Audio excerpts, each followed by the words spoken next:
I'm gonna break down this pool scene that I built in Houdini. This project went through a lot of different variations. I explored a number of different effects, kind of using the pool table as like a sandbox to mess with a ton of different solvers. The main effect on the pool table is a vellum sim. The pool balls are an RBD simulation. Let's hop in Houdini and break down this effect. First thing I did was import this model that I got on TurboSquid. I separated the geometry out into their own node trees. When it came to the actual collision of the pool cue with the pool balls, I was having kind of a hard time getting it to actually hit directly into the center. Here's one of my first attempts. So what I ended up doing was I just blasted the very first point and copied a box onto the front of the pool cue. Inside of the RBD bullet solver, I did not change too many settings.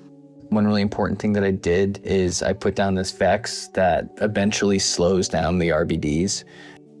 This is the RBD sim.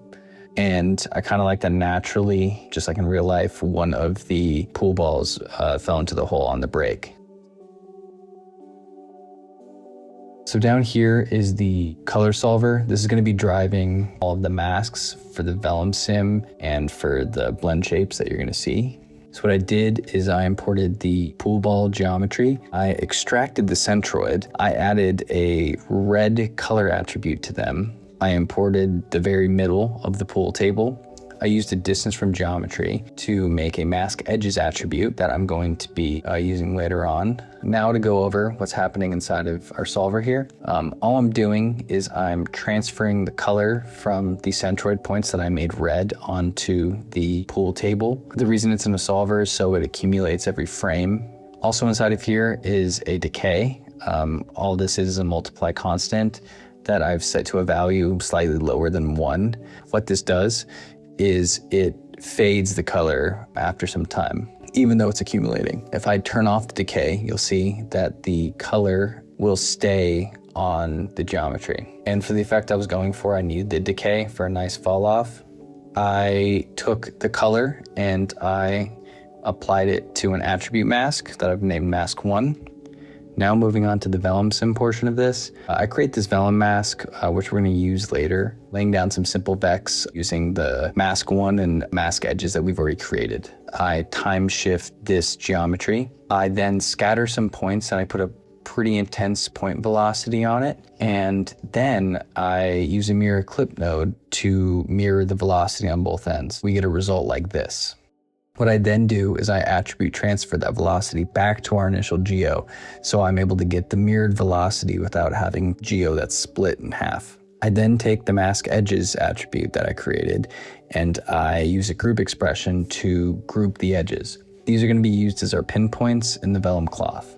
In the vellum cloth node, you can see in the pin to animation, the mask edges is where I used that group. I adjust the stiffness slightly, and the important thing for this is I made the rest length scale slightly above 1. In the vellum solver, I made gravity not as intense. I used a little bit of built-in wind and 2 pop winds set to different amplitudes and sizes. This is the result I got, and I thought this was kind of cool. I get these mirrored shapes in the beginning, which I thought looked kind of nice. Now to go over the vellum mask, I did a couple of VEX and adjustments to masks that we had built earlier, but this is basically all to build a mask where when it's 1, the red point, it's going to be where the vellum sim is blended at the highest, and as it gets closer to the edges, the fall off is going to blend between our original middle table geometry. The parameter that I'm animating here is using a fit function. What this is doing, it's going to take frames 60 to 70. Between those frames, it's going to animate this parameter from 0 to 1. So then, on top of like kind of building these layers, I then wanted to use kind of a similar method to turn off the vellum. I used a mask from geometry and I created an attribute called flatten mask. It creates this radial mask that radiates out from that pocket. So in this blend shape, I'm using the flatten mask, not animating any of the parameters. As you see, our vellum sim flattens out. In this attribute remap node, I take our flatten mask and I use this ramp to create these little notches here. What this does is it creates like these nice radial waves that come from the mask. I subtract the edges using the mask edges and the mask one that we've created. And then in an attribute VOP, I bind import the flattened mask. I pipe that into a displace along normals node, as I'm able to get some actual displacement along these waves. The floor effect is built the same way. Now that's the breakdown of building the effects. Let's hop into Solaris. In Solaris, the lighting setup is just a couple of area lights, a spotlight or two, and a dome light. When it came to the materials, I had left the original felt texture that came with the model, but I did retexture the wood and the metal on the edges. What I did mess around with in earlier iterations was importing the mask attribute and seeing if I could use that to kind of drive a different shader. Maybe it was going to be glass, maybe it was going to be a different color felt. That eventually was something I did not end up using, but I thought it was kind of a cool way to use the attribute to see if there was something with it. That's it for the Houdini work. Now to hop into compositing. As you can see, the raw render out of Houdini is quite different than the result. Once I had a composite I was happy with, I rendered out a second angle that was more of a close-up and then added sound effects. Here's the final render again.